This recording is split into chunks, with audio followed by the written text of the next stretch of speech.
আউযুবিল্লাহি মিনাশ শাইতানির রাজিম বিসমিল্লাহির রহমানির রহিম আসসালামু আলাইকুম ওয়া রাহমাতুল্লাহি ওয়া বারাকাতুহু। আমি কোরআনের একটা আয়াত, আল্লাহর রঙে রঙিন হও, নিশ্চয়ই আল্লাহর রঙই তো সুন্দর। আল্লাহর রঙটা কি? পৃথিবীর আদিকাল থেকে আজ পর্যন্ত আল্লাহ সম্পর্কে চিন্তা, ধারণা, কল্পনা মনের মতো মিশিয়ে তাকে ডিজাইন, তার মনের ভিতরে একটা আলপনা, একটা দৃশ্য, একটা চিন্তা, একটা ভাবনা আল্লাহ সম্পর্কে। আল্লাহ কি? আল্লাহ কেমন, দেখতে কেমন? এই যে একটা মানব প্রকৃতি চিন্তার সীমা অতিক্রম করতে না পেরে,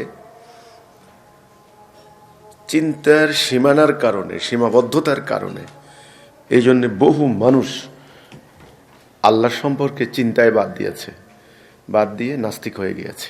আল্লাহই নাই, এটা হতে পারে না। সব কিছু সৃষ্টি করছেন আল্লাহ, তাহলে আল্লাহকে সৃষ্টি করছে কে? তাহলে আল্লাহর উপরে এক আল্লাহ আছে, সে আবার আল্লাহ কেমন? আবার অর্থাৎ চিন্তার সীমাবদ্ধতার কারণে, লিমিটেশনের কারণে আল্লাহ সম্পর্কে চিন্তা বাদ দিয়ে হতাশায় নিমজ্জিত হয়েছে, অর্থাৎ নাস্তিকতাবাদের দিকে পা দিয়েছে। আর যারা বিশ্বাস করছে তাদের বিশ্বাসের ভেরিয়েশন আছে, তাকে আবিষ্কার করার, তাকে খোঁজার, তাকে দেখার প্রচেষ্টা, তাকে উপলব্ধির প্রচেষ্টা, তাকে খোঁজার প্রচেষ্টা, তাকে অর্জনের প্রচেষ্টা, তাকে পাওয়ার প্রচেষ্টা চলতেই থাকবে, চলতেই থাকবে, চলতেই থাকবে কিয়ামত পর্যন্ত। বর্ণনা আছে হাসরের দিন যারা জান্নাতে যাবে, জান্নাতীদের সঙ্গে তিনি সাক্ষাৎ দেবেন। সেটা কিভাবে? বাইবেলে আছে।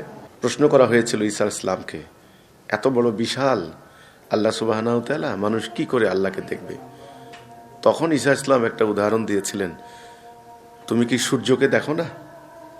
এই উদাহরণটা আজকের এই বিজ্ঞানের যুগে এসে প্রমাণ করছে পৃথিবীর তুলনায় সূর্য কত বড়। 13 লক্ষ গুণ। এই বইটাকে 13 লক্ষ গুণ যদি বড় করা হয়, বইটা কত বড় হতে পারে? সেই মানুষের বেলায় আল্লাহ বলছেন, আমি ঠনঠনা মাটি, আটালোযুক্ত মাটি দিয়ে মানুষ বানিয়েছি। আরেক জায়গায় বলছেন, নাপাক রক্তবিন্দু থেকে আমি মানুষ সৃষ্টি করেছি। আরেক জায়গায় আল্লাহ বলছেন, এটা যেখান থেকে বানানো হয়েছে ওখানেই মিশে যাবে। তাহলে ইবলিসকে যখন বলা হয়েছিল সেজদা করো, ইবলিস যুক্তি খাড়া করিয়েছিল যে ও হচ্ছে মাটি, আমি হচ্ছে আগুন। আল্লাহ কিন্তু বললেন না যে তোর যুক্তি কিন্তু ঠিক না, আমি মাটি থেকে বানাই নাই। নো, আল্লাহ কিন্তু প্রোটেস্ট করলেন না। ইবলিস সত্য কথাই বলেছে। আল্লাহ বললেন, ও তোর ভিতরে অহংকার আসছে। তাহলে ইবলিস পর্যন্ত তুচ্ছ জ্ঞান করলো মাটি দিয়ে, ঠনঠনা মাটি, আঠালোযুক্ত মাটির তৈরি এই মানুষকে দিয়ে। সেই মানুষকে বলা হচ্ছে আল্লাহ রঙে রঙিন হও। এটা কেমন কথা? কিভাবে সেটা সম্ভব? কিভাবে মানুষ কি আল্লাহ হয়ে যেতে পারবে? তাহলে আল্লাহ কেমন, তার রংটাই বা কেমন কি? তিনি বলছেন, আমি দেখি, তাহলে চোখ আছে। আমি নিজ হাতে বানিয়েছি, তাহলে হাত আছে। তিনি বলছেন কোন, হয়ে গেল, তাহলে কমান্ড আছে, মুখ আছে। এই জন্যে কুল হুয়াল্লাহু আহাদ আল্লাহুস সামাদ, তারপরে লাম ইয়ালিদ ওয়ালাম ইউলাদ, তার কোনো আওলাদও নাই, তিনি কোনো কারো আওলাদও নন। লাম ইয়াকুল্লাহু কুফুয়ান আহাদ। এই আহাদ মানে হচ্ছে একক সত্তা, অদ্বিতীয় বলতে একক। আসলে এর কোনো তুলনা নাই, আর দ্বিতীয় কোনো কম্পারিজন নাই। তাহলে যার কোনো দ্বিতীয় কম্পারিজন নাই, কম্পেয়ার করতে পারছেন না, তাহলে এর মতো, ওর মতো, এর মতো, কির মতো করতে, তাহলে তিনি কিভাবে বলছেন যে আমার রঙে রঙিন হও? সেটা কি? তাহলে সেটা কতটুকু সম্ভব? এই মাটির দেহের তৈরি মানুষ, ক্ষণিক আয়ু, ক্ষণস্থায়ী আয়ু, সামান্য সময়ের জন্য এসেছে, তাও তাকে মোহগ্রস্ত করে রাখে দুনিয়ার সমস্ত কিছু। কিভাবে সম্ভব তার রঙে রঙিন হওয়া? এ কেমন অসম্ভব লক্ষ্য স্থির করে দেওয়া হলো। সেখানে আরেক জায়গায় বলছেন কুল্লু মান আলাইহা ফান, সব ধ্বংস ফানা হয়ে যাবে। মা হায়াতু দুনিয়া ইল্লা মাতাউল গুরুর, দুনিয়ার জীবন তো ছলনা, মোহ। আবার আরেক জায়গায় বলছেন আমি আসমান জমিন এত দুইয়ের মধ্যবর্তী কোনো কিছু অনর্থক সৃষ্টি করি নাই। তাহলে এই ছলনা, এই মোহ এর মধ্যে নির্দিষ্ট করে দেওয়া হলো, এর মধ্য থেকে তাকে কিভাবে খুঁজে পাবো। এই জন্য সুফিবাদী তরিকা আবিষ্কার হয়েছে। সেখানে বিভিন্ন স্তর, ফানা ফিল্লা বাকা বিল্লা আছে না, আল্লাহর ফানা হয়ে যায় আল্লাহর কাছে, আল্লাহর নৈকট্যে চলে যায় তারা স্তর বলে, এই স্তর অর্জন করলে আল্লাহর নিকটে চলে যায়। তাহলে জীবনের লক্ষ্য কি, জীবনের উদ্দেশ্য কি, জীবনের মর্ম কোথায়, জীবন কাকে বলে? যেই মানুষটার সাথে সারা জীবন একত্রে থাকলাম সেই মানুষটা আবার কেউ না। যে বাবার থেকে আসলাম সে বাবা আবার চূড়ান্ত লক্ষ্য না, কেউ না। যে মায়ের গর্ভে তিলে তিলে বড় হলাম, এত কষ্ট করলেন মা, মা ফাইনাল কেউ না। চূড়ান্তটা কে তাহলে? তা আল্লাহ যদি চূড়ান্ত হয় তাহলে এগুলিকে কি উদ্দেশ্যে দেওয়া হলো, কেন দেওয়া হলো? তার পথে প্রতিবন্ধকতার জন্য, না পরীক্ষার জন্য, না মর্যাদার জন্য, কিসের জন্য আসলে কি? তাইলে এগুলি কেন দেওয়া হলো? তার লক্ষ্য কি, তার খেয়াল কি, কি তিনি সৃষ্টি করতে চাইছেন?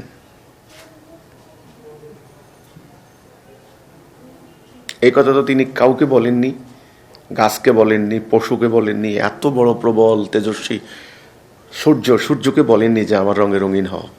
বলছেন তার খলিফাকে যে আমার রঙে রঙিন হও। আমার কথা আমি ভাবি, আমার চিন্তা করি যে আমার লাইফের উদ্দেশ্য তো বুঝলাম, বুঝার পর তাহলে আমি কতটুকু করলাম, কি পরিমাণ করলাম, কি কতটুকু করলে পরে আমি বুঝবো যে আমি আমার দায়িত্ব পূর্ণ করলাম, বা আমি পারলাম, বা আমার কাজটা হইলো, বা আল্লাহর রঙে আমি রঙিন হয়ে গেলাম, আল্লাহর খলিফা হয়ে গেলাম। কতটুকু করলে, কি পরিমাণ করলে, কতটুকু করলে? আজকে সম্পূর্ণ মানব জাতি, হোল ম্যানকাইন্ড, কমপ্লিটলি, সম্পূর্ণরূপে আল্লাহর বিধান, আল্লাহর হুকুম, আল্লাহর তাওহীদ, আল্লাহর উলুহিয়া ত্যাগ করেছে সম্পূর্ণরূপে। Just animal life. যে মানুষগুলি দেখছেন বিচরণ করছে, suit boot coat tie suit পরছে, লুঙ্গি কুর্তা জুব্বা পায়জামা পাগড়ি পরছে, কালো পর্দায় আবৃতা হচ্ছে, বিভিন্ন ধরনের পোশাক রাখছে, মানুষগুলি জমিনে বিচরণ করছে। আপনার কাছে দেখে মনে হচ্ছে এরা মানুষ? নো, জাস্ট অ্যানিমেল লাইফ, পশু। একটা গরুর খোয়ালে যান, একটা বকরির খামারে যান, একটা উটের খামারে যান, সেখানে গিয়ে দেখবেন একদল বকরি খাচ্ছে। যেহেতু খাচ্ছে, পেশাব পায়খানা করছে, তার বংশবৃদ্ধিও করছে, এটা পরিণত বয়সে চলে যাচ্ছে।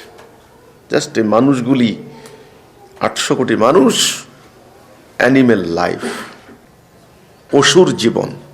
এখানে একটা বস্তুবাদী জীবন দর্শন দ্বারা তাদের মন, মগজ, চিন্তা, চেতনা, ভাবনা সম্পূর্ণরূপে আচ্ছন্ন। তাদের জাতীয় জীবন, অর্থনৈতিক জীবন, রাজনৈতিক জীবন, সামাজিক জীবন, পারিবারিক জীবন, কোথাও আল্লাহ নাই।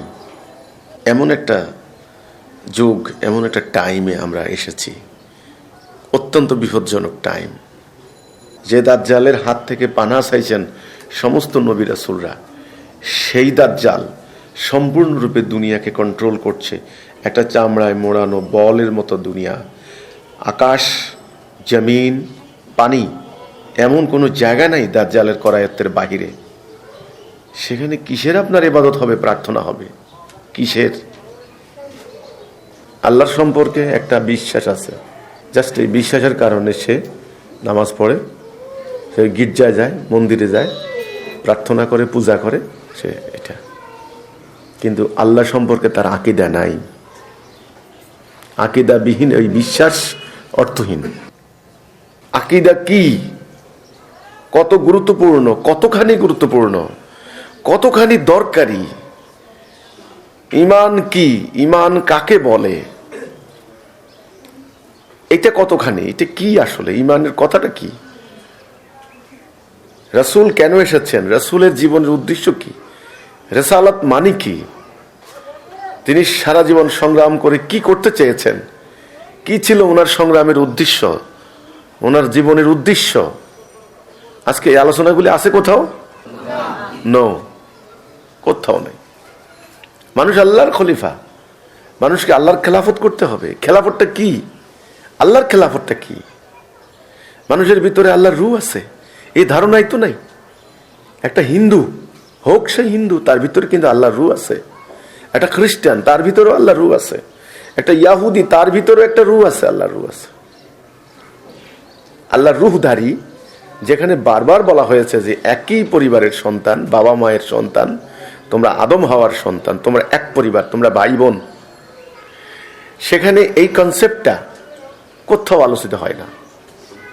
আমাদের ইমামুজ্জামান সিম্পলি একটা উদাহরণ দিচ্ছেন।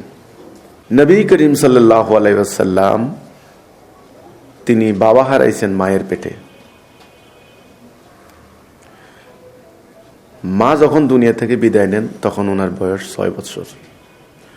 মরুভূমির মধ্যে মাকে দাফন করে কোলে নিয়ে চলে আসলেন মা বারাকা, বাবার দাসী উম্মে আইমান।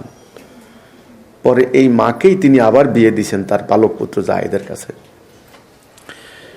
অভাব অনটনের সংসার। রাসূল জীবনে কোনো বড় বড় লাইব্রেরিতে যাওয়ার কোনো নজির নাই, সম্ভব না। কোনো সামরিক একাডেমিতে পড়ালেখা করার কোনো সুযোগ নাই। চাচাদের সঙ্গে ব্যবসা বাণিজ্যে যাইতেন, তাও এক ঘটনায় এক বাজারে যাওয়ার পরে এক ইয়াহুদি অথবা খ্রিস্টান পণ্ডিত ওনাকে দেখে বলছেন, আপনার ভাতিজা, ওরে আর হাট বাজারে আনবেন না, ওর শত্রু আছে, ওর ক্ষতি করবে। ওনার ইয়ে দেখে বুঝছে। বকরি চড়াইতেন, কষ্টের সংসার চলতো। লেখাপড়া করার সুযোগ কই, সুযোগ নাই, লেখাপড়া করতে পারেননি তৎকালীন সমাজের।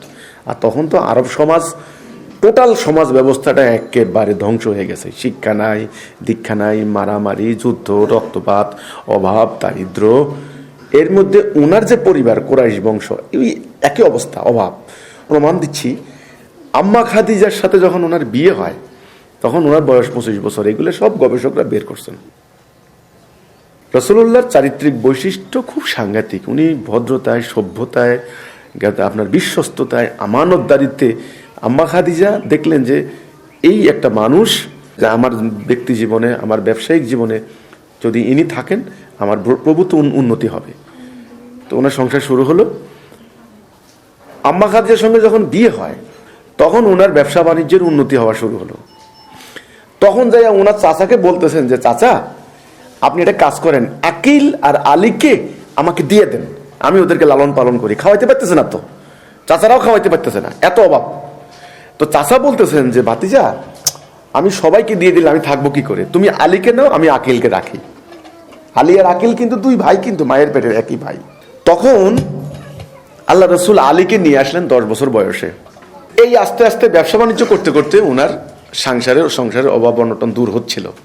লেখাপড়া কই করলেন? আজকে আপনারা এত পণ্ডিত, রাসূল ওই সমাজ নিয়ে ভাবতেন। খেয়াল করো ধর্ম কোথায়, ইসলাম কোথায়, আল্লাহ কোথায়। খেয়াল করো উনি আল্লাহকে খুঁজছেন কোথায়, খেয়াল করো, এই পয়েন্টটা খেয়াল করো। তিনি বসে বসে বিরাট বিরাট গ্রন্থ রচনা করেননি।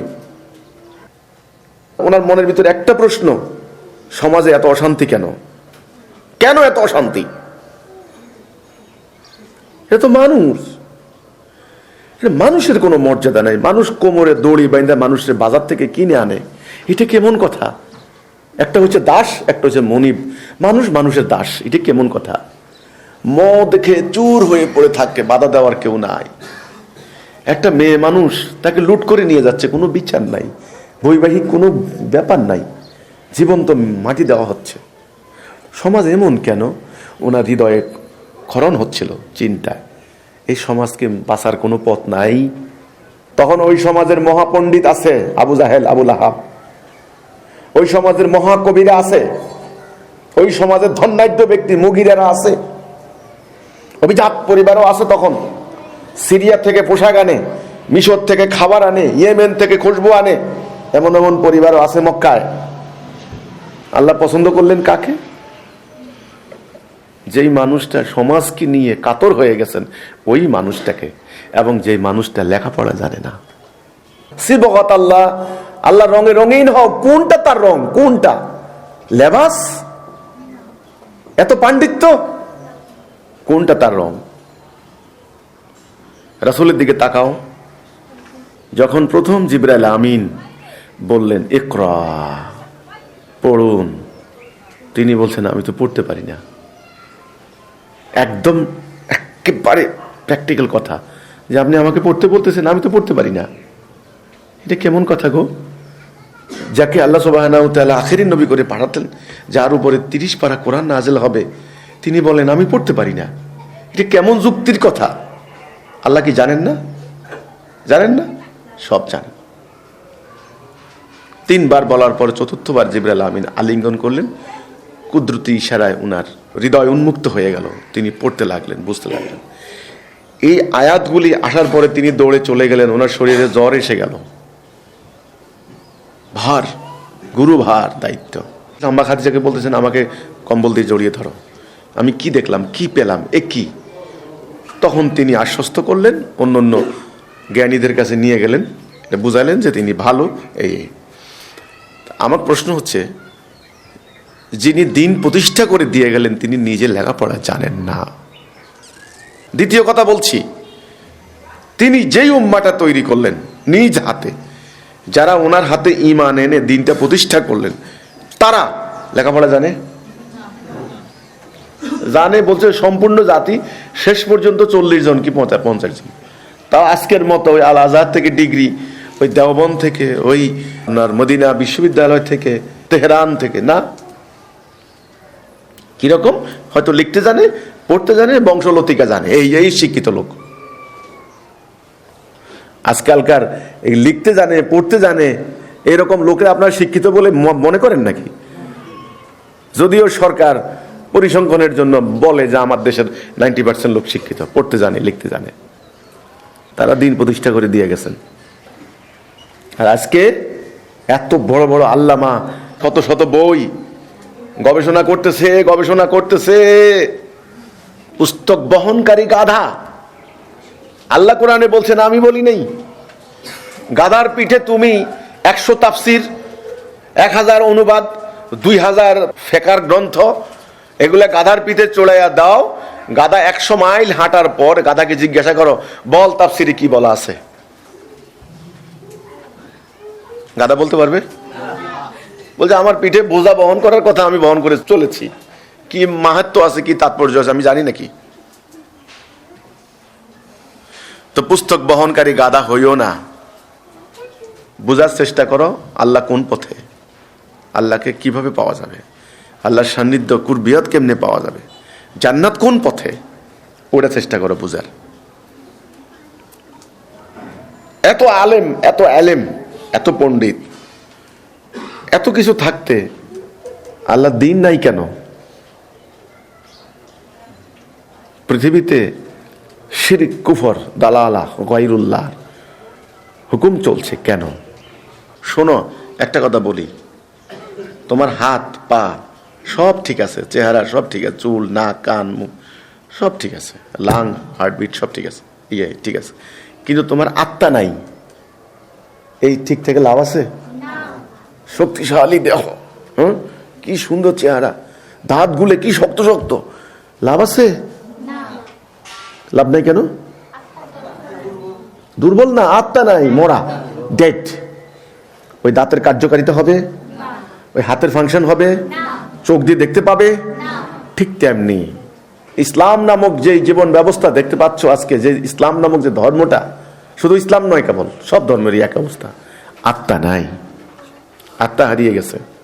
নামাজ পড়ে না, রোজা রাখে না, হজ করে না, তো আপনার এর কার্যকারিতা আছে? কার্যকারিতা আবার কি? যেটাকে যে জন্য বানানো হয়েছে, কথাটা খুব খেয়াল করেন। এই মোবাইলটা কি জন্য বানিয়েছে? কথা বলতে না পারলে এর দাম আছে? শেষ। এই ঘড়িটা কি জন্য? টাইম। টাইম না দিলে কোনো লাভ দাম নাই। ইসলামটা কি জন্য? মানব জীবনের শান্তি প্রতিষ্ঠা, ওই আল্লাহর কুরবিয়ত। সেটাই যদি না হয় তাহলে আর ওই যে হাত পা চোখ কান থাকার মতো অবস্থা না, সেটা অবস্থা। এই আয়াতগুলি সুস্পষ্ট কিতাবের, তিলকা আয়াতুল কিতাবিম মুবিন।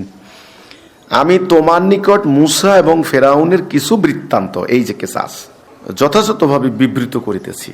ফেরাউন বিল হক লিকাউমি ইউমিনুন, মোমেনদের উদ্দেশ্যে। তাহলে কিচ্ছাটা কাদের উদ্দেশ্যে? মোমেনদের উদ্দেশ্যে। এখানেই কথা, আগে মোমেন। তাইলে এই ফেরাউনের কাহিনী মোমেনদের, মুসার কাহিনী মোমেন ছাড়া অন্যরা শুনে কোনো লাভ নাই। বুঝবে না তো, বুঝবে? যারা মেডিকেল সায়েন্সের স্টুডেন্ট না বা যারা চিকিৎসা কার্য করে না, তারা মেডিকেল সায়েন্সের বই পড়ে কিছু বুঝবে? লাভ আছে তার জন্য? যারা এই দায়িত্ব কাঁধে তুলে নিয়েছেন তাদের জন্যই মূলত ওই কাহিনী। ফেরাউনের কাহিনী বর্ণনা হচ্ছে। ফেরাউন দেশে পরাক্রমশালী হয়েছিল, তথাকার অধিবাসী বৃন্দকে বিভিন্ন শ্রেণীতে বিভক্ত করিয়া, ডিভাইড অ্যান্ড রুল, ভাগ করো শাসন করো। ফেরাউনের নীতি একই নীতি, আর আল্লাহর নীতি হচ্ছে ঐক্যবদ্ধ করো এবং শান্তি দাও। ঐক্যবদ্ধ করার সূত্র কি? লা ইলাহা। তুমি কালা হও, সাদা হও, তামাটে হও, খাটো হও, লম্বা হও, বেটে হও, নিরক্ষর হও, মহাশিক্ষিত হও, তুমি আল্লাহর বান্দা, তুমি আল্লাহর রূহ আছে তোমার ভিতরে, আল্লাহর খলিফা, আল্লাহর প্রতিনিধি। আমরা সবাই এক, আল্লাহর দাসত্ব করব, আল্লাহর খেলাফত করব। এই অঙ্গীকারটার নামই হচ্ছে লা ইলাহা। এই অঙ্গীকারে আবদ্ধ হয়ে যাওয়ার সাথে সাথে হয়ে যায় ভাই ভাই, এরাই যাবে জান্নাতে হাসরের দিন।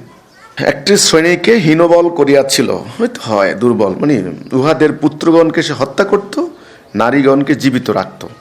সে তো ছিল বিপর্যয় সৃষ্টিকারী। ইন্নাহু কানা মিনাল মুফসিদিন, ফাসাদ সৃষ্টিকারী।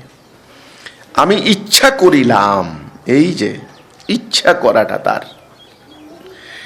সে দেশে যাহাদিওকে হীনবল করা হইয়াছিল তাহাদের প্রতি অনুগ্রহ করিতে, তাহাদিগকে নেতৃত্ব দান করিতে এবং উত্তরাধিকারী করিতে।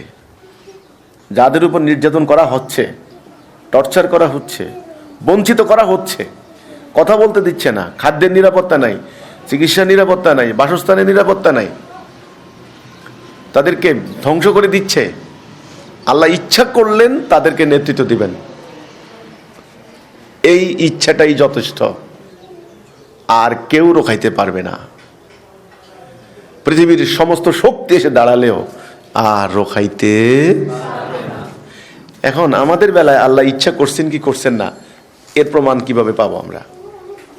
আমরা যে আল্লাহ দিন প্রতিষ্ঠার ব্যাপারে, আমাদেরকে আল্লাহ দিন প্রতিষ্ঠা করবেন আমাদেরকে দিয়ে বা হিজবুত তাওহীদ দিয়ে, এটা প্রমাণটা, বড় প্রমাণ হচ্ছে তাওহীদ, হেদায়া।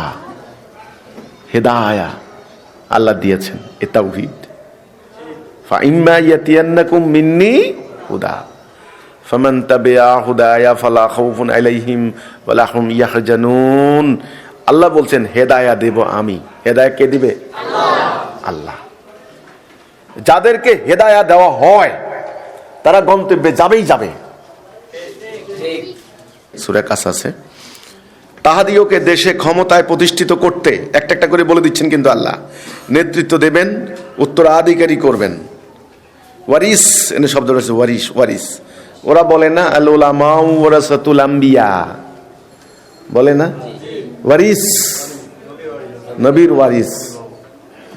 নবীরা দিরহাম রেখে যান না, দিনার রেখে যান না, তারা রেখে যান আলেম। কিসের আলেম? তাওহীদের আলেম, নবুয়তের আলেম। যেটা যেই অমীয় সুধা পান করে মানব জাতি নানাবিধ রোগ থেকে, সমস্ত রোগ থেকে মুক্ত হয়।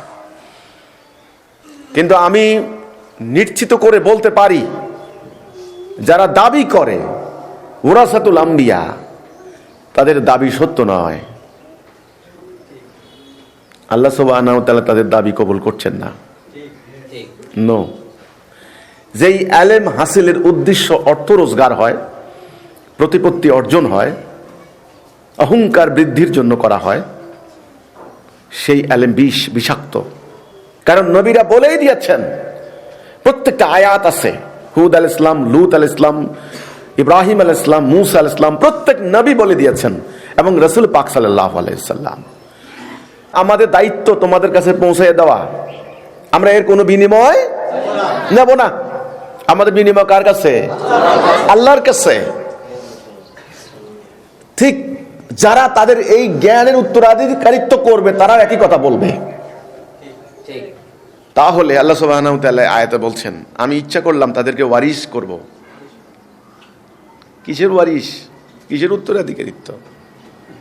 ওই যে তাওহীদের, হিদায়াতের, রিসালাতের। এটা যারা পায় তারা পৃথিবীর উপরে কর্তৃত্ব করে। এটা আল্লাহর মর্যাদা, আল্লাহর শান। যাদেরকে আল্লাহ হেদায়া দিবেন তারা পরাজিত হবে, এটা হতে পারে না।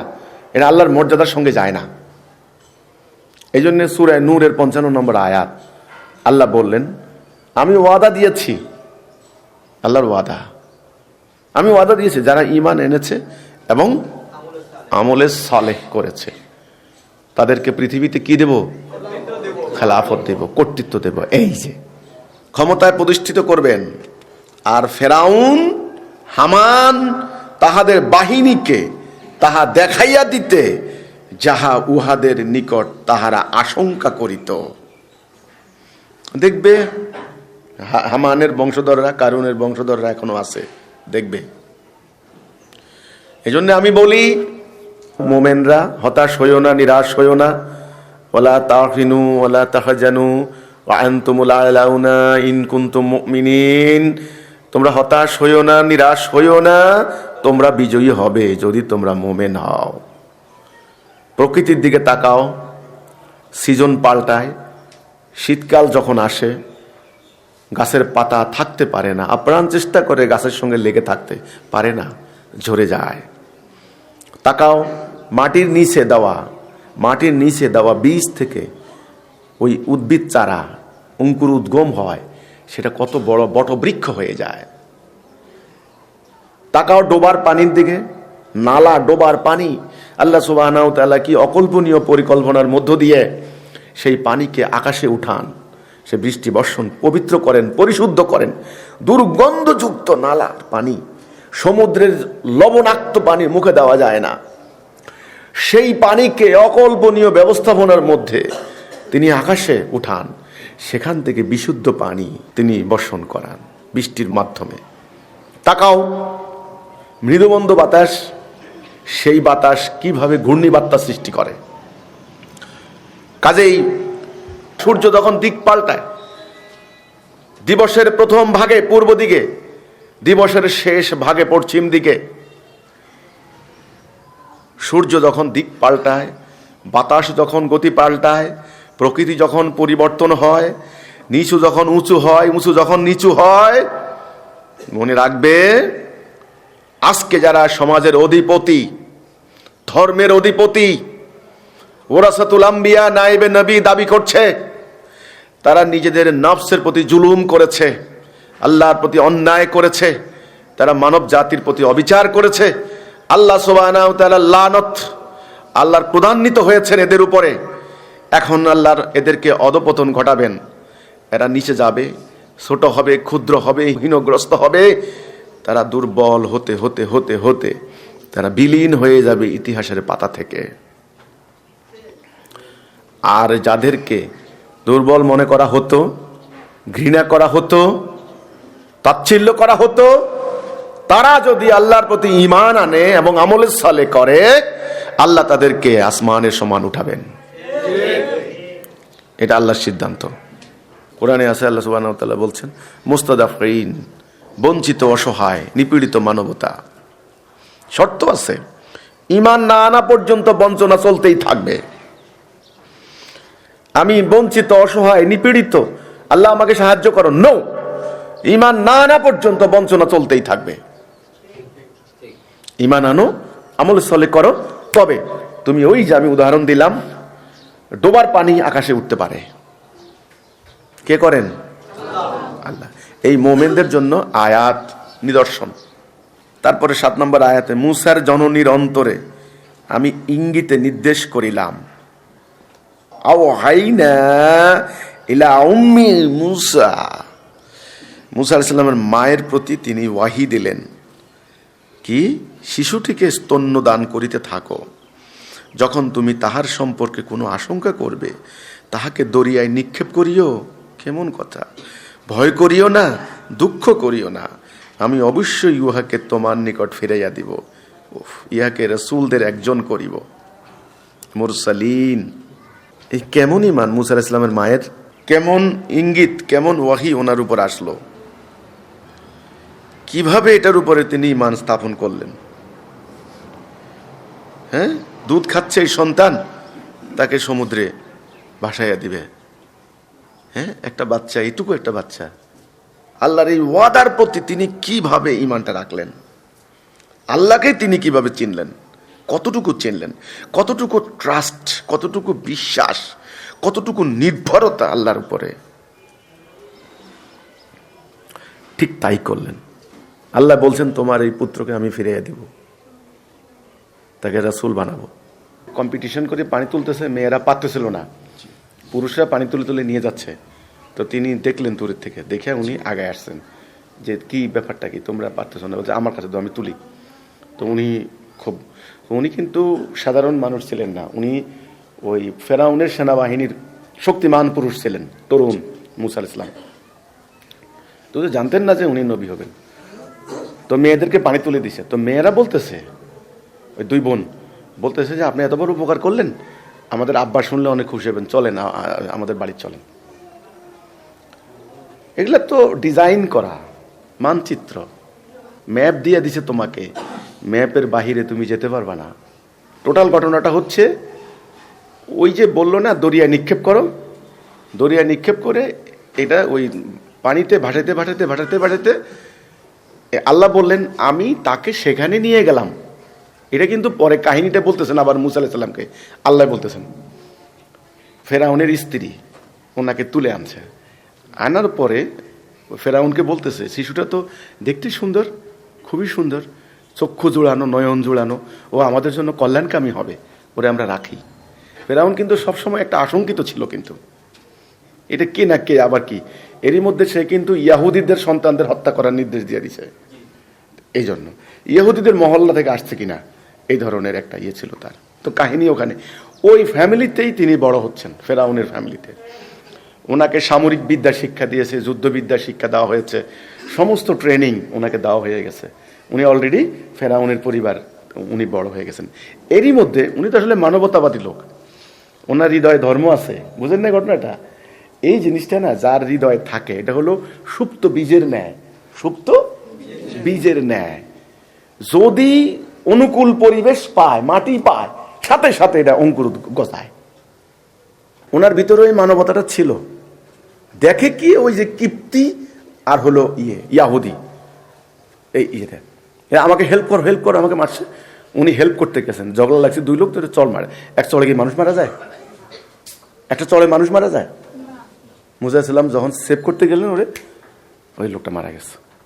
এখন মারা যাওয়ার পরে দৌড়ে গেছে ফেরাউনের কাছে, কি করলা তুমি, এটা তুমি তো এই হত্যাকাণ্ড, তুমি মার্ডার করে ফেলছো।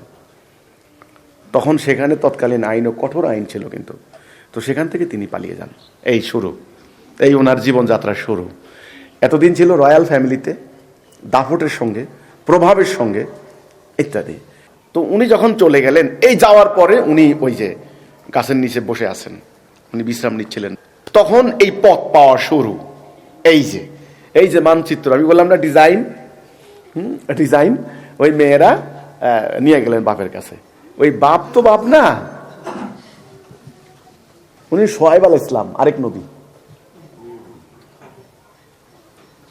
বাপ দেখেই তো কথা বলে চিনছে, এই ছেলে তো সাধারণ ছেলে না, এ তো অর্ডিনারি ম্যান না। তো ওখানে থাকতেছে, করতেছে। তখন প্রস্তাব দিয়েছে যে তুমি যদি রাজি থাকো তাহলে আমার মেয়েকে তোমার সাথে বিয়ে দিতে পারি। মোহরানা কি, এত বছর থাকতে হবে আমার কাছে। তার বিয়ত দেওয়া, প্রশিক্ষণ দেওয়া, সবকিছু শিখানো, এটা হলো মেন উদ্দেশ্য।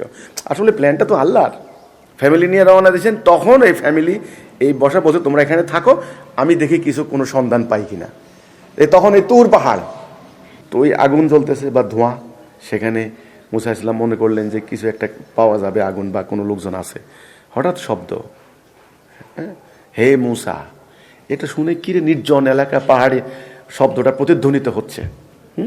কে কে আমাকে ডাকছে? সাধারণ ডাক না কিন্তু। বলছে আমি তোমার রব, প্রভু, দাঁড়াও। তখন তিনি ভয় পেয়ে গেলেন। তখন আল্লাহ সুবহানাহু ওয়া তাআলা বলছেন যাও ফেরাউনের কাছে। এই কথা শুনে তো ওনার কলজে পানি নাই। এ কি, ফেরাউনের ইয়ে থেকে আমি পালিয়ে চলে আসলাম, আমার আবার পাঠাতেছে ওখানে, যাও ফেরাউনের কাছে। সে তো উদ্যত, অহংকারী, স্বৈরাচারী হয়ে গেছে। এই কথা শুরু হলো, স্টার্ট। বলছেন যে আল্লাহ আমি যাবো, সে তুমি তো জানো যে আমি জানি, তুই ভয় পাচ্ছ কেন? এই তখন কাহিনীটা বলতেছেন যে আমি তোমার মাকে বললাম ভাসাইয়া দাও। তোমাকে কে নিল ফেরাউনের দরবারে? আমি নিলাম, ওটা আমারও শত্রু। সেখানে তোমাকে বড় করলাম, তোমাকে জ্ঞান দিলাম, আমি জানি মুসা তুমি আজকে এখানে আসবা। তারপর আল্লাহ বলছেন, এই কথাটা মারাত্মক। এই কথাটা যার জন্য প্রযোজ্য হয় তার পৃথিবীতে আর কোনো ভয় থাকে না। আল্লাহ বলছেন মুসা আমি তোমাকে আমার কাজের জন্য বাছাই করে লইয়াছি, আমি তোমাকে প্রস্তুত করিয়ে লইয়াছি, আমি তোমাকে পছন্দ করে লইয়াছি, আমি তোমাকে সিলেক্ট করেছি। আল্লাহ সুবহানাহু ওয়া তাআলা যাকে তার কাজের জন্য বাছাই করেন, পৃথিবীর কোনো শক্তি নাই তার পথ রুদ্ধ করে। তার জীবনে যা কিছু হবে এটা শুধু পরীক্ষা, পরীক্ষা, পরীক্ষা, আর কিচ্ছু না। তাকে পরাজিত করতে পারবে না কেউ। অজেয়, দুর্নিবার। তোমার হাতে কি? বলছে আমার হাতে হচ্ছে লাঠি। দেখেন কি সাধারণ উত্তর। আল্লাহ জানেন না লাঠি দিয়ে কি করে, প্রশ্ন করতেছে কি করো? বলছে কি করি, গাছের লতা পাতা পাড়ি আর ভর দিই হাঁটার সময়, পাহাড়ি রাস্তা তো ভট্ট দিই। যেটা নিক্ষেপ করো। নিক্ষেপ করলেন আর বিশাল সাপ হয়ে গেল। এই যে কোবরা বলে না, কোবরা, কবির থেকে আয়াতুল কোবরা, বিশাল বড় অজগর হয়ে গেল। তিনি ভয়ে পালাতে লাগলেন। বলছে ধরো। এই যে তিনি ভয়ে দৌড় দিলেন, এটা হলো প্রাকৃতিক, স্বাভাবিক, মানবীয় দুর্বলতা। আল্লাহ সুবহানাহু ওয়া তাআলা ধীরে ধীরে ধীরে শেষ পর্যন্ত ওনাকে সমস্ত মানবীয় দুর্বলতা থেকে ঊর্ধ্বে তুলে নিয়ে গেছেন। এইভাবে হুট করে তো আর সম্ভব নয়।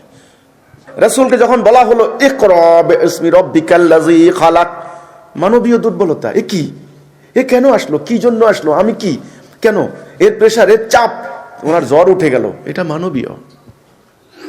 সেই রাসূলের উপর ধীরে ধীরে পৃথিবীর সবচাইতে তাৎপর্যপূর্ণ, সবচাইতে গভীর, সবচাইতে ভার 30খানা কোরআন নাজিল কি হয় নাই? ধীরে ধীরে রাসূলকে আল্লাহ সুবহানাহু ওয়া তাআলা তৈরি করে নিয়েছেন। হে মুমিনরা, তোমরা ভয় পাইও না, আল্লাহ যেহেতু তোমাদেরকে পছন্দ করেছেন, ধীরে ধীরে আল্লাহর কাজের জন্য আল্লাহ তোমাদেরকে প্রস্তুত করে লইবেন। বললেন তোমার হাতকে প্রসারিত করো, আবার সংকুচিত করো, শুভ্র হয়ে প্রসারিত হলো। একটা মুজিজা, এই দুইটা মুজিজা পেলেন। তারপরেও মুসা আলাইহিস সালামের হৃদয় প্রশান্ত হয় না। এত বড় কাজ, এত ভয়াবহ, কেমনি ফেরাউনের সামনে উনি আর্গুমেন্ট করছেন, আল্লাহ আমার তো বক্তব্য ভালো না, স্পষ্ট না, আল্লাহ তুমি তো জানো, আল্লাহ আমার ভাইয়ের সঙ্গে দাও। বলছে দিলাম, কবুল করলাম, চাও। মুসা এবং হারুন দুইজন, একজন আল্লাহ কর্তৃক পছন্দনীয়, আর একজন অনুরোধের নবী বানাই দিয়েছেন আল্লাহ, দাও, দিয়ে দাও। চলে গেল, পিছানোর কোনো সুযোগ নাই। রওনা দিলেন। যাওয়ার পরে বলছে হে ফেরাউন, আল্লাহকে ভয় করো। বলছেন যে এই মুসা তুমি এটা কি করতেছো আমাদের সামনে? তোমরা নে আমরা বড় করছি, আমরা লালন পালন করছি, আমরা খাওয়াইছি, আমরা তোমারে প্রশিক্ষণ দিছি, তুমি এখন কি কথা বলতেছো? বলছে আমার একটা দাবি, এই যাদের উপরে নির্যাতন করেছ এদেরকে আমার সঙ্গে যাইতে দাও, আমি এদেরকে নিয়ে যাব। দেখেন দাবি, ওনার দাবিখানা কি অযৌক্তিক দাবি ছিল? অত্যন্ত যৌক্তিক দাবি। এখানে শুরু হলো এবার তর্ক বিতর্ক অনেক, তারপরের দিন আল্লাহকে, এখানে বহুত কথা আসছে। পরে সমস্ত জাদুঘরকে জমা করলো, তারা নিক্ষেপ করলো, সব কিলবিল করছে সাপগুলি। পরে মুসা আলাইহিস সালাম ভয় পেয়ে গেলেন। আল্লাহ বলছেন, এই ভয় পাইবা না, তোমারটা এবার নিক্ষেপ করো। ওই যে লাঠি, ওই যে লাঠি নিক্ষেপ করলেন, সমস্তগুলা গিলে ফেললো, তা গ্রাস করে ফেললো। এখানে কিন্তু একটা এই কথাটার মধ্যে কিন্তু একটা অলৌকিকতা আছে, মুজিজা। এটা আল্লাহর শিক্ষা। আল্লাহ প্রথমেই বললেন মুমিনদের জন্য শিক্ষা, এই দেখো তোমরা ভয় পাইও না। ফেরাউনের বংশধর যারা আল্লাহর উলুহিয়াকে অস্বীকার করেছে, আল্লাহর রুবুবিয়াকে অস্বীকার করেছে, পৃথিবীতে জুলুম প্রতিষ্ঠা করেছে, জালেম হয়েছে, তাদের যত ক্ষুদ্র ষড়যন্ত্র হোক না কেন, তোমাদের একটা বক্তব্যের সামনে সব হ্রাস হয়ে যাবে। এই কথাটা আমি বলেছি যখন সমস্ত ধর্ম ব্যবসায়ীরা একযোগে মিথ্যা প্রপাগান্ডা নিয়ে মাঠে নেমেছে। আমার ভাইয়েরা হতাশ, তারা মনে কষ্টে আছে যে ইমাম এত মিথ্যার মোকাবেলা কি করে করব। আমি বললাম, শোনো, এক আসমান জমিন পরিমাণ ধুলো বালি উঠতে দাও, মাত্র 2 মিনিটের বৃষ্টি সমস্ত ধুলো বালিকে মাটির সঙ্গে মিশিয়ে দেবে। তোমরা চিন্তা করো না, তারা 10 বছর বক্তব্য দিবে, ইনশাল্লাহ তোমার ইমামের 1 ঘন্টা বক্তব্য যথেষ্ট। এত বড় কথা আমি কি করে বললাম? এত বড় বড় আলেম, এত বড় বড় পীর, মুফতি, মুহাদ্দিস, শায়েখ, তারা আমার বিরুদ্ধে বক্তব্য দিবে, কত যুক্তি খাড়া করাবে, এইটা ভুল, ওইটা ভুল, এই ভুল, এই খারাপ, ওই খারাপ, ইত্যাদি ইত্যাদি।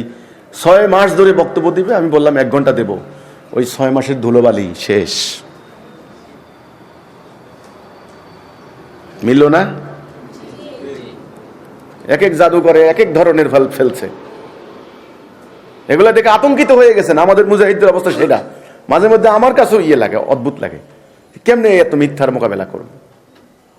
প্রতিদিন প্রায় একটা করে বই লেখা হচ্ছে আমাদের বিরুদ্ধে। হিজবুত তৌহিদ মুখোশ উন্মোচন করে, খালি আমরা মুখোশ পরে আসি।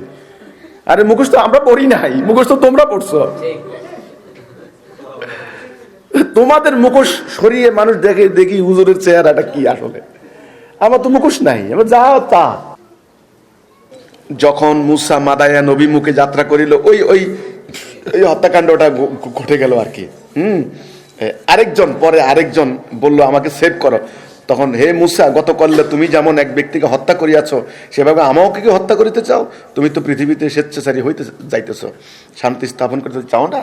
আচ্ছা, নগরীর দূর প্রান্ত থেকে এক ব্যক্তি দৌড়ে আসি বলিল, হে মুসা, পরিষদবর্গ তোমাকে হত্যা করিবার পরামর্শ করতেছে। খবর পেয়ে গেছে উনি, অলরেডি ওনাকে পয়সা প্ল্যান করে ফেলাইছে ওনার কি করবে। তখন ইনি, তুমি চলে যাও, আমি তো তোমার মঙ্গলকামী। ভীত সতর্ক অবস্থায় সে তথা হইতে বাহির হইয়া পড়িল এবং বলিল, হে আমার রব, তুমি জালেম সম্প্রদায় হইতে আমাকে রক্ষা করো। ফাইনালি সারেন্ডার করলেন কার কাছে? আল্লাহর কাছে। বাবা আদম যখন জান্নাতে মা হাওয়াকে নিয়ে থাকতে শুরু করলেন, তখন শয়তান, ওই যে ইবলিস চ্যালেঞ্জ করছে, তো শান্তি দিবে না আদম হাওয়াকে। তখন তিনি দোয়া করলেন, রব্বানা জালামনা আনফুসানা ওয়া ইল্লাম তাগফির লানা ওয়া তারহামনা লানাকুনান্না মিনাল খাসিরিন। রব, নিজের নফসের প্রতি জুলুম করেছি, ক্ষমা করে দাও। এই জন্য আপনারাও, মোমেনারাও, এই সংঘাতময় জীবন, একদিকে ইবলিসের প্ররোচনা, আরেকদিকে আল্লাহর হুকুম, কঠিন জীবন, সর্ব অবস্থায় মুতমাইন, সর্ব অবস্থায় আল্লাহর উপরে নির্ভরশীল। যে কোনো ব্যাপারে আল্লাহ, তুমি রক্ষা করো, আল্লাহ তুমি পথ দেখাও, ব্যাস।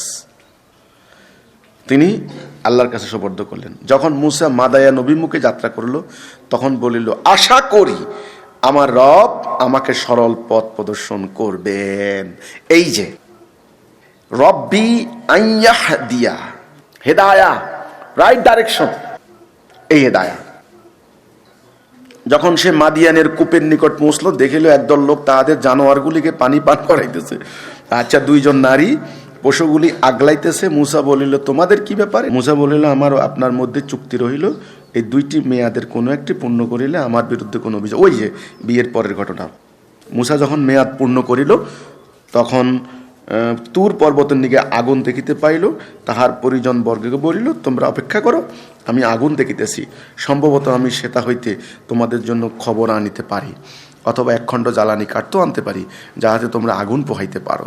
যখন মূসা আগুনের নিকট পৌঁছিল, তখন উপত্যকার দক্ষিণ পার্শ্বের পবিত্র ভূমি এক বৃক্ষের দিক হইতে আহ্বান করিয়া বলা হইল, হে মূসা, হে মূসা, আমি আল্লাহ জগৎসমূহের রব। আরও বলা হইল, মানে আল্লাহ বলছেন, তুমি তোমার যষ্টি নিক্ষেপ করো, মানে লাঠি। এই তো এই শুরু হলো, বগলে রাখো, বাইর হয়ে শুভ্র সমুজ্জ্বল হয়ে আসলো। আচ্ছা, মূসা বলল, হে আমার রব, আমি তো উহাদের একজনকে হত্যা করে ফেলেছি, ফলে আমি আশঙ্কা করিতেছি তারাও আমাকে হত্যা করবে। আমার ভাই হারুন আমা অপেক্ষা বাগ্মী, সুন্দর বক্তব্য জানে, অতএব আমাকে তার সাহায্যকারী পাঠাও। আচ্ছা, আমি তোমার ভাইয়ের দ্বারা তোমার বাহু শক্তিশালী করিব এবং তোমাদের উভয়কে প্রাধান্য দান করিব। এই যে আল্লাহর ওয়াদা, তোমাদের নিকট পৌঁছিতে পারিবে না, উহারা তোমাদের নিকটে পৌঁছতে পারবে না। কেমন অঙ্গীকার, কেমন অঙ্গীকার!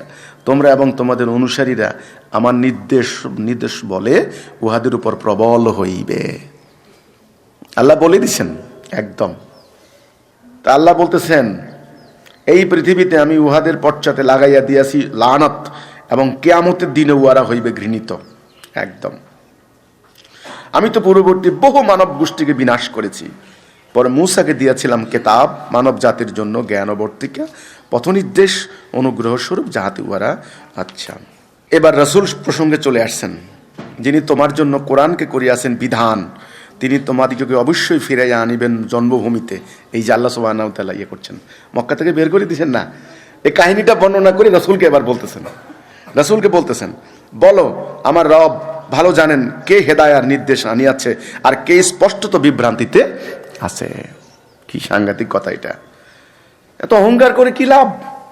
হেদায়া আর দালালা, এই দুটো কথা মারাত্মক। তুমি আশা করো নাই, রাসূলকে বলতেছেন তুমি তো আশা করো নাই, তুমি তো জানতে না, তুমি আশা করো নাই যে তোমার প্রতি কেতাব অবতীর্ণ হইবে। খেয়াল করছেন ব্যাপারটা? উহা তো কেবল তোমার রবের অনুগ্রহ, দয়া। সুতরাং তুমি কখনো কাফেরদের সহায় হইও না। তোমার প্রতি আল্লাহর আয়াত অবতীর্ণ হওয়ার পর উহারা যেন তোমাকে কিছুতেই সেগুলিতে বিমুখ না করে। তুমি তোমার রবের দিকে আহ্বান করো এবং কিছুতেই মুশরিকদের অন্তর্ভুক্ত হবে না। তুমি আল্লাহর সহিত অন্য ইলাহাকে ডাকিও না, তিনি ব্যতীত কোনো এলাহা নাই। এই যে লা ইলাহা ইল্লাল্লাহ, আল্লাহর সত্তা ব্যতীত, লা ইলাহা ইল্লা হুয়া কুল্লু শাইইন, আল্লাহর সত্তা ব্যতীত সমস্ত কিছুই ধ্বংস হয়ে যাবে। হালিকুন ইল্লা ওয়াজহুন, বিধান তাহারই এবং তাহারই নিকট তোমরা প্রত্যাবর্তিত হইবে। লাহুল হুকমু ওয়া ইলাইহির তুরজাউন। সাদাকাল্লাহুল মাওলানাল আযীম। ইমামুজ্জামানের কাছে যখন আসলাম, তখন আমার বয়স 27 বছর, 27। আমি তখন ফাইনাল ইয়ারে পড়ি। আমার জীবনের উদ্দেশ্য ছিল অন্য। ইমামুজ্জামানের সামনে আসার পর, আমার ওনাকে দেখার পর আমি হতবাক হয়ে গেলাম। এত সরল মানুষ হতে পারেন, এত ভদ্র, এত সভ্য, এত বিনয়ী। ওনার বংশের ইতিহাস পড়লাম, উচ্চ বংশীয়।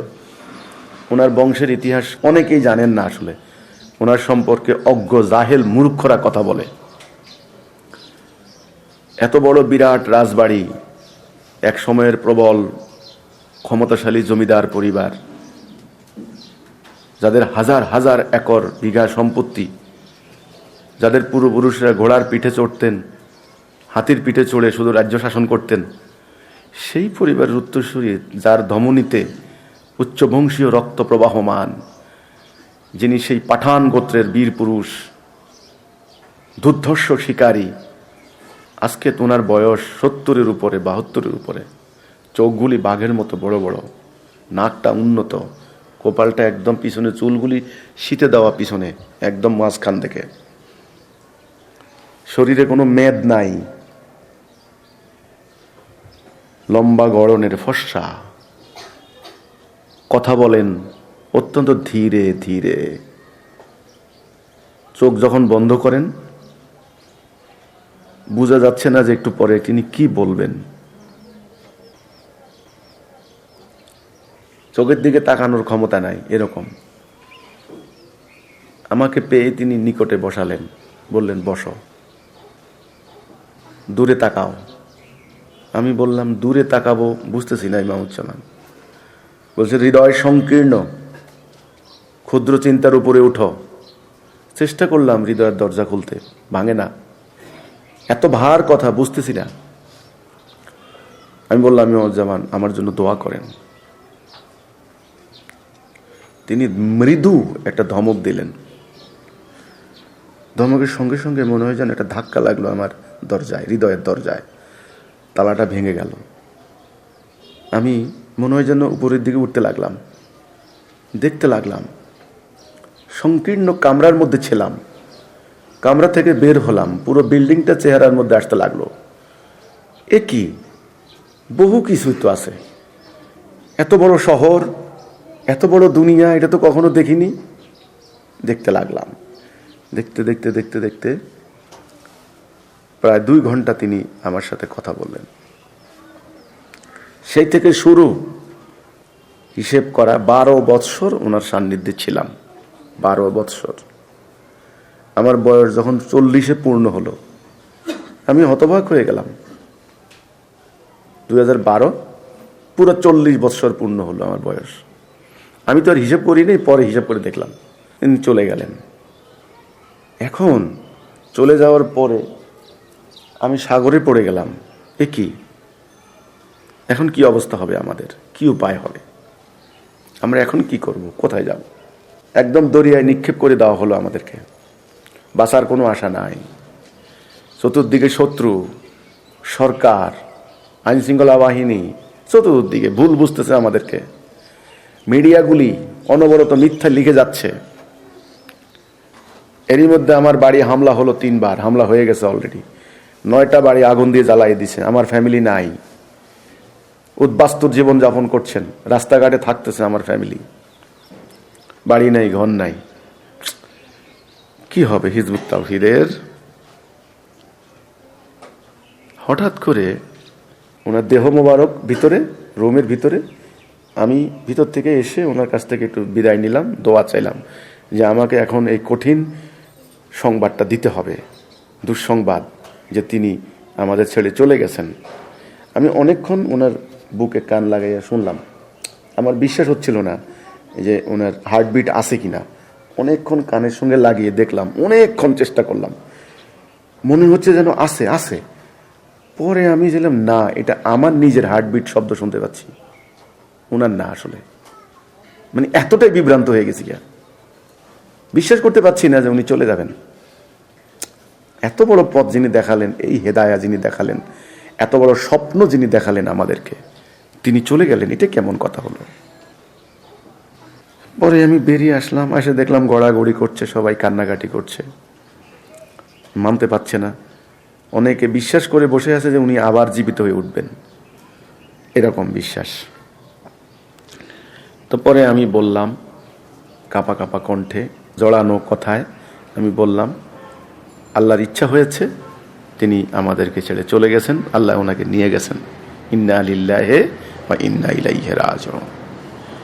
আমরা খুশি, আমরা রাজি। এই কথাটা আমি কেমনে বললাম, কিভাবে বললাম?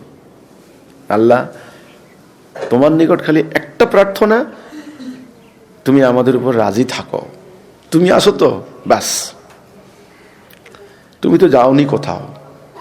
ভিতর না আমার পরিবর্তন হয়ে গেল, আমি বুঝলাম না। আমি আসার সময় অন্য মানুষ হয়ে গেলাম। গতকালকে আমি কি ছিলাম, আজকে কি কি হলাম?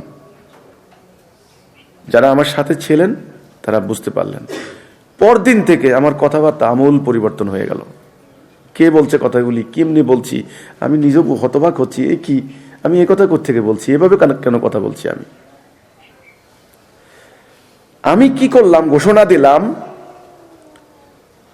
পৃথিবীর ওই প্রান্তে তাওহীদের পতাকা নিয়ে যাব। এই এত বড় কথা কেমনে বললাম? শুরু পথ চলা। পরে বুঝলাম আস্তে আস্তে যে আল্লাহ ঠিক করে রাখছেন আগের থেকেই। এই মানচিত্র, ম্যাপ, হাঁটতে হাঁটতে হাঁটতে হাঁটতে আমরা এখানে আসবো, এখান থেকে এই ঘটনাটা ঘটবে। আমি যতই হতবাক হই, যতই আমি ভয় পাই, যতই আমি বিচলিত হই, ওই মুসা আলাইহিস সালামের মতো অবস্থা, যতই আমি আর্গুমেন্ট করি কোনো লাভ নাই। আল্লাহ বললেন পালাইতে পারবে না, পালাইও না, ভয় পাইও না, আমি আছি তো। প্রমাণ পাইলাম এ পর্যন্ত। যেই মিডিয়া অত্যাচার চালিয়েছে, আমি সিদ্ধান্ত নিলাম মিডিয়ার এই দেওয়াল ভাঙবো। যখন সিদ্ধান্ত নিলাম তখন অকল্পনীয় ছিল। আল্লাহ কথাগুলো যে কোত্থেকে দিল আমি বুঝলাম না। পত্রিকা বের করব, পত্রিকা বের করে কেমনে? আমরা তো সম্পাদনাই করি না কোনোদিন, সাংবাদিকতাই করে না কোনোদিন। হিজবুত তাওহীদ 3খানা পত্রিকা বের করেছি এট এ টাইম। নিউজ, দেশের পত্র, বজ্রশক্তি। কোনো পত্রিকায় আমাদের নিউজ ছাপে না। বলছে পত্রিকা বের করব, মাঠে নামো। টাকা পাবো কোথায়? বহু লোক ছাপাখানায় আমাদেরকে টিটকারি করেছে, ভাই শত শত হাজার কোটি টাকার মালিক, ভাই পত্রিকা বের করতে এসে ফকির হয়ে গেছে গা, আপনারা পারবেন না।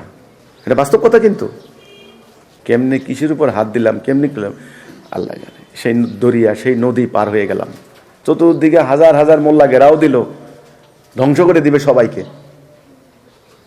আমাকে বলল যে এখন তো আমাদের 114 জন মৃত্যুবরণ করতে হবে। 2 জন ভাইকে এরই মধ্যে শহীদ করে ফেলা হয়েছে। আমার কাছে খবর আসছে 10 জন শহীদ হয়েছে। কারণ যুদ্ধের একটা পর্যায়ে বোঝা যায় না কে মিসিং হয়েছে কে। বললো 10 জন। আমি গুনে গুনে দেখলাম 10 জনের মতো নাই, ওদেরকে পাওয়া যাচ্ছে না। 2টা লাশ পড়ে আছে রাস্তার পাশে। আমি ততক্ষণ পর্যন্ত আমি বললাম যে কারো গায়ে হাত দিবা না, মারবা না। ওরা একটা ঘরের মধ্যে অবস্থান নিছে, আমাদের যে মূল বিল্ডিং, ঘরের মধ্যে। বললো ওরা তো আমাদেরকে ঘিরা ফেলাইছে, এখন তো কি করব? এখন আমি বললাম যে হ্যাঁ, এখন তোমরা পারো, এখন তোমরা সিদ্ধান্ত নাও।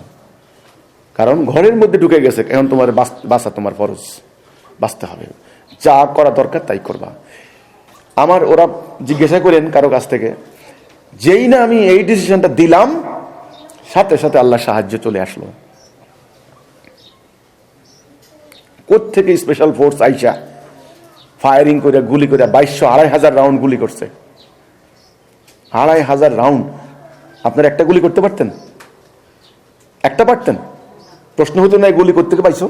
করতে তো তোমার কাছে অবৈধ অস্ত্র আছে। 2500 রাউন্ড গুলি বিনিময় হয়েছে। কইরা আল্লাহ সুবহানাহু ওয়া তাআলা সেখান থেকে আপনাদেরকে সেভ করলেন। এখন কেমন যেন মনে হয় জানেন, হিজবুত তাওহীদের সামনে কেউ যেন দাঁড়ানোর দুঃসাহস না করে। বিনাশ হয়ে যাবে, পারবে না। যা করে তা তারা করুক, যত বড় ফেরাউনের বাহিনী অস্ত্র সজ্জিত করুক, যত বড় নীল দরিয়া তাদের সামনে দাঁড়াক, হিজবুত তাওহীদ এমন হিদায়াহ আল্লাহ সুবহানাহু ওয়া তাআলার পক্ষ থেকে পেয়েছে, হিজবুত তাওহীদের সামনে কাউকে দাঁড়াইতে বলবা না, তারা যেন না দাঁড়ায়। এর পথ রুদ্ধ করতে পারবে না, তারা বিনাশ হবে। কারণ এখন প্রকৃতির পরিবর্তনের পালা। এখন পরিবর্তন হবে, দুনিয়া পরিবর্তন হবে, সমাজ পরিবর্তন হবে, হ্যাঁ, মানুষের সভ্যতার পরিবর্তন হবে। শিরিক, কুফর, দালালা, গায়রুল্লাহ দুনিয়াকে আস্তে পৃষ্ঠে দখল করে রেখেছে। আল্লাহর সিদ্ধান্ত হয়েছে, আল্লাহ তিনি বিজয়ী হবেন।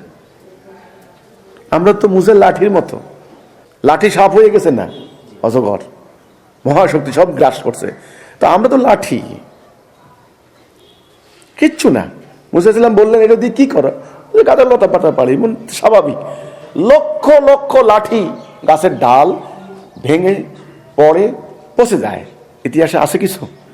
কিন্তু মুসা আলাইহিস সালামের হাতে যেটা উঠেছে ওটা লক্ষ লক্ষ ডালের মতো নয়,